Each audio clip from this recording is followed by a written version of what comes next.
شہر بغداد سے کچھ فاصلے پر ایک چھوٹی سی بستی تھی جہاں پر ایک بوڑھا شخص اپنی آخری زندگی کے دن گزار رہا تھا۔ وہ ایک خاموش اور عاجز لیکن دانا انسان تھا۔ اس کے 5 بیٹے تھے، ان میں سب سے بڑا یوسف تھا جو ایک زمیندار تھا۔ یوسف پورے دن کھیتوں میں محنت کرتا، زمین کو سجاتا اور فصلوں کی دیکھ بھال کرتا تھا، لیکن والد کی خدمت کرتے ہوئے کبھی کبھار وہ اکتا جاتا اور دل ہی دل میں سوچتا کہ یہ ذمہ داری کب ختم ہوگی۔ شام کو یوسف تھکا ہارا کھیتوں سے لوٹتا تو اس کا بوڑھا باپ حکیم خاموشی سے بیٹے کی تھکن کو محسوس کرتا۔ حکیم کے دل میں بیٹے کے لیے بے پناہ محبت تھی، لیکن وہ کمزور باپ کچھ نہ کہتا، بس خاموشی سے دل ہی دل میں بے پناہ محبت کرتا۔ کچھ سالوں بعد حکیم نے اپنے بیٹے یوسف کے رویے میں تبدیلی محسوس کی۔ وہ جانتا تھا کہ یوسف اپنی تھکن اور ذمہ داریوں کے بوجھ تلے دب چکا ہے، اور وہ شاید یہ اسے محسوس ہونے لگا کہ بوڑھا باپ اب اس کے لیے ایک بوجھ بن گیا ہے۔ یوسف کا روٹھا رویہ اس کے والد کو پریشان کرنے لگا۔ وہ اپنی زندگی کے آخری ایام سکون سے گزارنا چاہتا تھا، لیکن یوسف کی بے رخی نے اسے غمگین کر دیا تھا۔ کچھ عرصہ بعد حکیم نے یوسف کو قریب بلایا اور کہا، بیٹا مجھے معلوم ہے تم پر بوجھ پڑ گیا ہے، فکر نہ کرو، میں زیادہ دن تمہارے ساتھ نہیں رہوں گا۔ 2-3 دن بعد میں دوسرے بیٹے کے پاس چلا جاؤں گا۔ تم اپنے کام اور زندگی پر دھیان دو اور تم میرے لیے پریشان نہ ہو۔ یہ سن کر کچھ دیر یوسف خاموش رہا۔ دل میں ندامت کی ہلکی سی لہر اٹھی، مگر اس کے لبوں پر کوئی سخت یا روکنے والے الفاظ نہ آئے۔ کچھ دن گزرنے کے بعد بوڑھا حکیم یوسف کے گھر سے نکل کر دوسرے بیٹے فاروق کے پاس چلا گیا، جو ایک کامیاب تھا اور مال و دولت کی اس کے پاس کوئی بھی کمی نہ تھی، لیکن فاروق کا رویہ بھی قابل افسوس تھا۔ فاروق کے لیے کاروبار کی مصروفیت زیادہ اہم تھی، جبکہ اس کی بیوی سسر کو ہمیشہ نظر انداز کرتی تھی اور ان سے بات کرنے کی زحمت بھی نہ اٹھاتی۔ حکیم دن بھر خاموشی سے ایک کونے میں بیٹھا رہتا، دل میں اپنے بیٹوں کی بدلتی ہوئی محبت کا غم لیے، مگر اپنی تکلیف کو کبھی زبان پر نہ لاتا۔ بوڑھے حکیم کا وقت غموں کے ساتھ گزر رہا تھا۔ ایک دن فاروق نے اپنی بیوی کی باتوں میں آ کر والد سے کہا، بابا آپ کو میرے ساتھ کاروبار میں مدد کرنی چاہیے، تاکہ آپ کے ہونے سے مجھے بھی کوئی فائدہ ہو اور آپ مجھے بوجھ بھی نہ لگے۔ یہ سن کر بوڑھا حکیم خاموش رہا۔ اس کی جھکی ہوئی کمر، کمزور ہاتھ اور تھکا ہوا جسم اس بات کی گواہی دے رہے تھے کہ وہ اب کسی بھی محنت کے قابل نہیں رہا، لیکن اس نے اپنے بیٹے کی بات کا برا نہیں منایا، کیونکہ وہ جانتا تھا فاروق اسے صرف ذمہ داری کے پیمانے سے دیکھ رہا ہے، محبت کے نہیں۔ ساری رات بوڑھے باپ کی کھانسی اور درد بھری فریاد سے تنگ ہو کر فاروق کی بیوی نے کہا، یہ بوڑھا انسان ہمیں مزید پریشان کر رہا ہے، ان کے اور بھی بچے ہیں، وہاں جا کر بھی تو تم زندگی گزار سکتے ہو۔ فاروق بھی ایک کم ظرف آدمی تھا، اس نے اپنے بوڑھے باپ سے کہا، بابا اگر آپ تنگ ہو تو کوئی بات نہیں، چاہیں تو دوسرے بیٹے کے پاس چلے جائیں، وہاں آپ سکون سے رہیں گے، آپ کے علاج کے لیے میں پیسے بھی دے دوں گا، فکر نہ کریں۔ ان الفاظ نے حکیم کی عزت نفس پر ایک اور زخم لگایا۔ فاروق نے محبت اور توجہ کی بجائے صرف ایک معقول حل کی بات کی، جیسے بوڑھے والد کی موجودگی کا کوئی احساس نہ تھا، صرف ایک ذمہ داری کا بوجھ تھا جسے اٹھانا پڑا۔ بوڑھا حکیم فاروق کے یہاں سے نکل کر تیسرے بیٹے عثمان کے پاس چلا گیا۔ عثمان ایک محنتی کسان تھا اور اپنی زمینوں پر کام کرتا تھا۔ اس نے اپنے والد کا احترام کیا، لیکن اس کے پاس بھی زیادہ وقت نہیں تھا۔ وہ دن بھر کھیتوں میں مصروف رہتا اور شام کو آ کر اپنی بیوی بچوں کے ساتھ وقت کو گزارتا تھا۔ بوڑھے والد کی بیماری اور دل کی گہری اداسی پر اس کا دھیان کبھی نہیں گیا۔ عثمان جب صبح کام پر جاتا تو اس کی بیوی ہمیشہ اپنے بچوں کو سسر کے پاس بٹھا کر ان سے کھیلنے کو کہتی۔ بوڑھا حکیم جو بیماریوں اور کمزوریوں سے کانپ رہا تھا، یہ منظر دیکھ کر دل میں شدید غم کا شکار ہو جاتا۔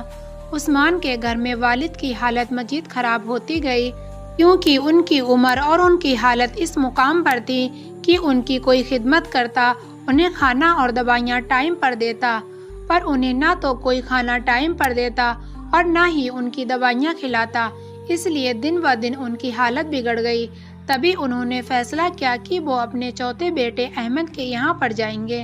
احمد جو کہ ایک دھوکے باز اور لالچی انسان تھا، جب بوڑھا حکیم اپنے بیٹے احمد کے گھر پہنچا تو اس نے بہت ہی خوشی ظاہر کی اور اچھے سے ان کا استقبال کیا اور بہت زیادہ خوش ہوا، اور اس نے اپنے والد سے کہا، ابو جان، آپ کو یہاں رہنے میں کوئی بھی تکلیف نہیں ہوگی۔ پر شاید اس کی عزت کرنے کی کوئی اور ہی وجہ تھی، کیونکہ وہ ایک لالچی انسان تھا۔ وقت کے ساتھ ساتھ احمد کو پتہ چلا کہ بوڑھے باپ کے پاس کوئی بھی مال دولت نہیں ہے، تو احمد نے بھی باپ کو نظر انداز کرنا شروع کر دیا۔ احمد کی بیوی نے اپنے سسر کو ایک بوجھ سمجھ کر اس کی خدمت نہیں کی، بلکہ الٹا تکلیف دی۔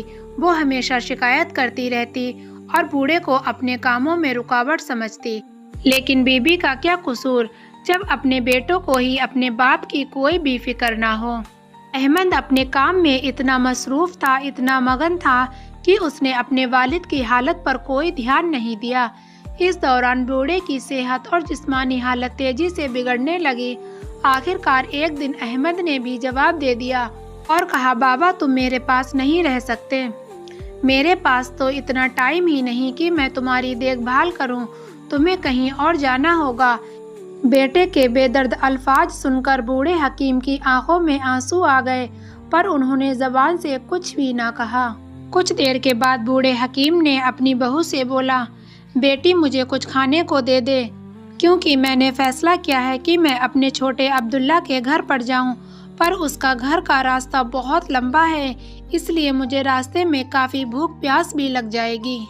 تبھی بہو گرستی آواز میں کہتی ہے، تم نے یہاں پر نوکر نہیں لگا رکھے اور میں تمہاری خدمت نہیں کر سکتی، ایسے ہی چلے جاؤ، نہیں مرو گے۔ یہ بات سن کر بوڑھے حکیم کا دل اندر سے بالکل ٹوٹ گیا۔ انہوں نے اپنی بیٹے کی طرف دیکھا کہ شاید وہ اپنی بیوی سے کچھ کہے گا، پر احمد نے اپنی نظریں نیچے جھکا لیں اور خاموش ہو گیا۔ تبھی حکیم نے کانپتی آواز میں کہا، تو بیٹی ایک بوتل پانی ہی دے دے، راستے میں اگر پیاس لگے گی تو پی لوں گا۔ تبھی بہو بولی، پانی خود بھی لے سکتے ہو، مجھے اور بھی کام ہے۔ بیچارے بوڑھے حکیم نے کانپتے ہاتھوں سے اپنے لیے پانی لیا اور بھوک میں وہی پانی پی کر چلے گئے۔ عبداللہ حکیم کا سب سے چھوٹا اور کم عمر بیٹا تھا، جو ایک غریب اور محنتی شخص تھا۔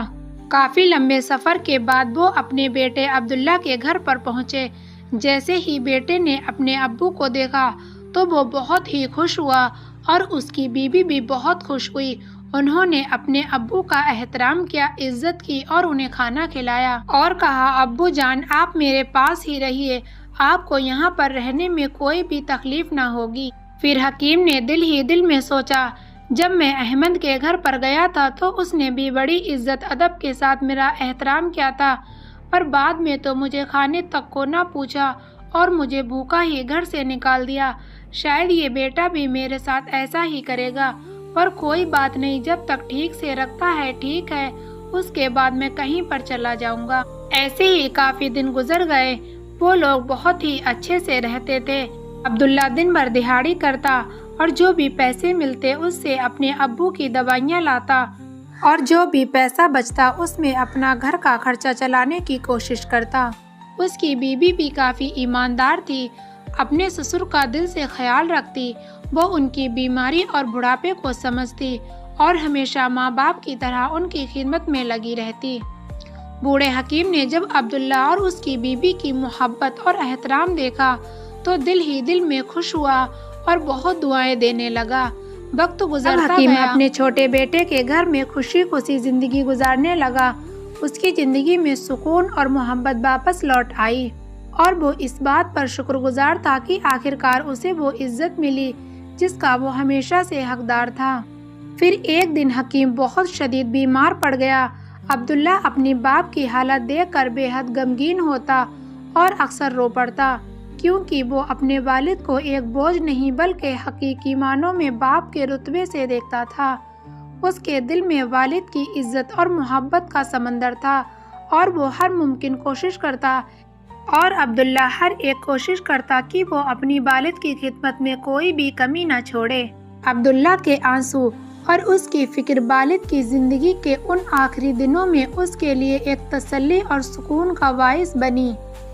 حکیم نے عبداللہ کی محبت دیکھ کر اسے اپنے قریب بلایا اور باریک آواز میں کہا، بیٹا میرے آخری دن قریب ہیں، میری سانسیں اب گنتی کی رہ گئی ہیں، لیکن اللہ تمہیں ہمیشہ خوش رکھے اور آباد رکھے، جس طرح تم نے میری خدمت کی اور میرا دل جیتا۔ عبداللہ نے غمگین لہجے میں جواب دیا، بابا اللہ نہ کرے آپ ہمیں چھوڑ کر جائیں، آپ کے بغیر ہم کیسے جی سکیں گے؟ حکیم نے مسکراتے ہوئے کہا، بیٹا یہ تو حق کا راستہ ہے اور ہر شے کو فنا ہونا ہے، مجھے بھی اپنے خالق حقیقی کے پاس جانا ہوگا۔ عبداللہ نے غمگین لہجے میں کہا، بابا کیا آپ مجھ سے خوش ہیں؟ میں آپ کی وہ خدمت نہ کر سکا جس کے آپ حقدار ہیں، اور میری بیوی تھوڑی کم عقل ہے۔ اگر آپ کے دل میں کوئی گلہ شکوہ ہو تو ہمیں ضرور بتائیں اور اپنا غم ہلکا کیجیے، اور اگر ہم سے کوئی غلطی ہو گئی ہو تو ہمیں معاف کر دیجیے۔ حکیم نے گہری سانس لی اور عبداللہ کو کہا، بیٹا ایک آخری بات ہے جو میں تم سے کہنا چاہتا ہوں، اور یہ ایک بڑی امانت ہے۔ میں نے اپنی زندگی میں تم 5 بیٹوں کا امتحان لیا، لیکن اس آزمائش میں صرف تم کامیاب ہوئے۔ بیٹا میرے مرنے کے بعد تم بغداد کی فل گلی میں جابر نام کے ایک بوڑھے شخص کے پاس جاؤ، اسے میرا نام لے کر کہنا کہ حکیم وفات پا چکا ہے اور وہ امانت جو میں نے اس کے پاس رکھی تھی وہ تمہیں دے۔ حکیم نے عبداللہ کے کندھے پر ہاتھ رکھا اور کہا، جو امانت دے وہ تمہارے لیے ہے، اسے اپنے بیوی بچوں کی زندگی بہتر بنانے کے لیے استعمال کرنا، یہ میرا تمہارے لیے آخری تحفہ ہوگا، اور یاد رکھنا باقی بھائیوں کو کچھ بھی نہ دینا۔ اور یہ کہتے ہوئے حکیم اس دنیا سے رخصت ہو گئے۔ یہ دیکھ کر عبداللہ بہت زیادہ رویا اور عبداللہ کی بیوی بھی بے پناہ روئی۔ عبداللہ کے بچے بھی اپنے دادا سے بہت پیار کرنے لگے تھے، وہ بھی چیخنے چلانے لگے کہ دادا آپ ہمیں چھوڑ کر نہ جاؤ۔ عبداللہ کے دل پر بجلی بن کر گری، اس کی آنکھیں آنسوؤں سے بھری ہوئی تھیں اور دل میں بے پناہ خالی پن تھا۔ اس کی بیوی بھی شدت سے بہت غمگین تھی، کیونکہ اس نے حکیم کی خدمت دل سے کی تھی اور ان کا احترام کیا تھا۔ عبداللہ نے خود پر قابو پاتے ہوئے اپنے بچوں اور بیوی کو سنبھالا اور اپنے بھائیوں کو خبر دی اور انہیں جنازے میں شرکت کی دعوت دی۔ سارے بھائی جو اپنے والد کو بوجھ سمجھتے تھے اب جنازے میں شریک ہو گئے۔ عبداللہ جو ہمیشہ ایمانداری اور محبت کا پیکر رہا، بھائیوں سے کہا، بابا جان نے مجھے ایک امانت سونپی تھی، مجھے یقین ہے کہ وہ کوئی قیمتی خزانہ ہوگا، لیکن اس میں سب بھائیوں کا حق ہے، حالانکہ بابا نے اسے صرف میرے لیے وصیت کی تھی۔ بھائی جو دل میں کہیں نہ کہیں لالچ رکھتے تھے فوراً بولے، عبداللہ تم جاؤ اور امانت لے کر آؤ، پھر اسے ہم 5 بھائیوں میں بانٹ دیا جائے گا تاکہ سب کو برابر حصہ ملے۔ عبداللہ نے ٹھیک ویسا ہی کیا جیسا اس نے کہا تھا۔ وہ بغداد جا کر امانت لے آیا۔ جب اس نے صندوق کھولا تو وہ حیرت میں پڑ گیا۔ صندوق میں بغداد کے مشہور بازار کے کئی قیمتی دکانوں کے کاغذات، جواہرات جو اس کی ماں کے تھے، اور بہت سی اشرفیاں موجود تھیں۔ عبداللہ نے اپنی دیانتداری کا ثبوت دیتے ہوئے سب بھائیوں کو ان کا حق دیا اور خود اپنے حصے پر کنایہ کی کہ زندگی ایک بار پھر باپ کے سائے کے بغیر چلنے لگی۔ لیکن وقت نے جلد ہی اپنی حقیقت دکھا دی۔ کچھ ہی مہینوں بعد بڑے بھائیوں میں سے ایک بھائی جو اپنے کاروبار میں بری طرح پھنس گیا، غیر ذمہ داری اور غلط فیصلوں کے باعث وہ قرض میں ڈوبتا چلا گیا۔ حالات اس قدر خراب ہو گئے کہ اسے اپنا گھر تک بیچنا پڑا۔ دوسرا بھائی جو اپنی زندگی بڑے عیش و عشرت سے گزارتا تھا، وہ کسی چوری میں پکڑا گیا اور اسے جیل بھیج دیا گیا، اور باقی بھائی جو بچے تھے وہ بھی اگر سونے پر ہاتھ لگاتے تو وہ بھی مٹی بن جاتا۔ ان ساری ناکامیوں کا بس ایک ہی جواب تھا کہ باپ کی بد دعا۔ اور دوسری طرف عبداللہ نے اپنی محنت سے بغداد میں کاروبار شروع کر دیا۔ وہ کوفے سے عمدہ کپڑا خرید کر بغداد کے بازار میں بیچتا اور وقت کے ساتھ کافی منافع کمانے لگا۔ اس کی ایمانداری، باپ کی دعا اور مستقبل محنت نے اسے ترقی کی راہ پر ڈال دیا، یہاں تک کہ وہ آہستہ آہستہ پورے بازار کا واحد مالک بن گیا۔ جو بھائی کبھی خود کو دولت مند سمجھتے تھے اب وقت کے مارے ہوئے عبداللہ کے در پر سوال کرنے آ گئے۔ عبداللہ جو ایک رحم دل اور مشفق انسان تھا، ان کی مدد کرتا اور انہیں خالی ہاتھ واپس نہ جانے دیتا۔ اس کا یہ رویہ اس کے والد صاحب کے سکھائے گئے اخلاق کی وجہ سے تھا۔ پھر وہ دن بھی آ گیا جب عبداللہ نے بغداد کے ترقی یافتہ علاقے میں ایک بڑا گھر خریدا اور اپنی بیوی بچوں کے ساتھ ایک خوشحال زندگی گزارنے لگا۔ وہ زندگی کے اس موڑ پر اس لیے پہنچا کیونکہ وہ دن رات محنت بھی کرتا اور اس کے ساتھ اس کے والد کی دعائیں بھی تھیں، اور وہ کہتا، میرے والد کی دعاؤں نے مجھے بغداد کا امیر بنا دیا، لیکن آپ کی سائے کی محروم نے مجھے غمگین کر دیا۔ اللہ تعالیٰ آپ کو جنت میں اعلیٰ مقام عطا فرمائے۔ پیارے دوستو، ہمیں اس کہانی سے سبق ملتا ہے کہ والدین کی ذمہ داری ہے کہ وہ اپنے بچوں کی اچھی تربیت کریں تاکہ بڑھاپے میں وہ اپنے والدین کا سہارا بنیں، نہ کہ گھر سے نکالیں۔ اور اولاد کی ذمہ داری ہے کہ وہ اپنے والدین کی خدمت کریں، کیونکہ وقت کا پہیہ کبھی بھی گھوم سکتا ہے۔ جو وقت آج ماں باپ پر ہے وہ کل تم پر بھی آ سکتا ہے۔ والدین آپ سے اچھا رویہ اور تھوڑی عزت چاہتے ہیں۔ وہ تمہارے دنیا میں مستقبل کو ہی روشن نہیں کرتا بلکہ آپ کی آخرت کو بھی روشن کرتا ہے۔ والدین چاہیں جیسے بھی ہوں، ان کی خدمت بیٹے کا فرض ہے، کیونکہ ان کی دعائیں آپ کی زندگی کا سب سے بڑا سرمایہ ہیں۔ امید کرتی ہوں آپ سب کو یہ کہانی بہت اچھی لگی ہوگی اور اس کہانی سے آپ لوگوں کو بہت کچھ سیکھنے کو ملا ہوگا۔ اس لیے ویڈیو کو لائک کریں اور چینل کو سبسکرائب کرنا نہ بھولیں۔